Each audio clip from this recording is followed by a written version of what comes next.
আসসালামু আলাইকুম দর্শক বন্ধুরা, যারা বিদেশে যাওয়ার জন্য যে পুলিশ ভেরিফিকেশন করতে হয়, যারা জমা দিতে চান তাদের জন্য আজকের এই ভিডিওটি। আমাদের এক বড় ভাই বিদেশ যেতে চান এবং সেই বিদেশ যাওয়ার জন্য তার যে কাগজপত্র জমা দিছে সেই কাগজপত্রগুলো আমি আপনাদেরকে দেখাবো। আপনিও যদি বিদেশ যেতে চান আপনার কি কি ভেরিফিকেশন করতে লাগবে পুলিশ ভেরিফিকেশন করতে, সেই সম্পর্কে আজকে এই ভিডিওতে জানতে পারবেন। চলুন দেখানো যাক। সর্বপ্রথম আপনার কাছে যেটা লাগবে সেটা হচ্ছে পাসপোর্ট সাইজের একটা ছবি, এবং ছবির পিছনে আপনার বাংলায় স্বাক্ষর লাগবে একটা, ঠিক আছে।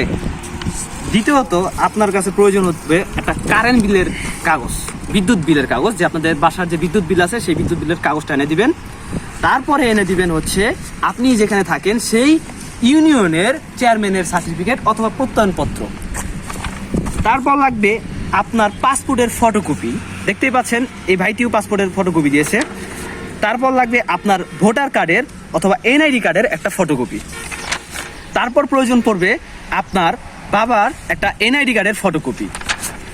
তারপর লাগবে আপনার মায়ের এনআইডি কার্ডের একটা ফটোকপি, এবং আপনার পিতা মাতা যদি কেউ মৃত অবস্থায় থাকেন, আচ্ছা মৃতর যে সার্টিফিকেট সেটা সংগ্রহ করবেন। তো বন্ধুরা, আপনারা জানতেই পারলেন এই কাগজগুলো সংগ্রহ করে আপনি নিকটতম থানায় এগুলা পরিচিত হইলে ভালো হয়। নিকটতম থানা কাগজগুলো আমি দেখাই দিলাম। এই কাগজগুলো এনে আপনার নিকটতম থানাতে আপনি পুলিশ ভেরিফিকেশনের যে কাজ করে তার কাছে গিয়ে জমা দিবেন।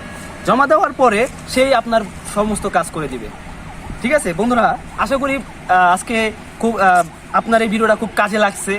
যদি ভালো লেগে থাকে ভিডিওতে একটা লাইক দিবেন, আর যদি কোনো প্রশ্ন জানার থাকে তাহলে এই ভিডিওর কমেন্টে গিয়ে জানাবেন, আপনাদেরকে উত্তর দেওয়ার চেষ্টা করব। ভালো থাকবেন, সুস্থ থাকবেন, চ্যানেলের সঙ্গে থাকবেন।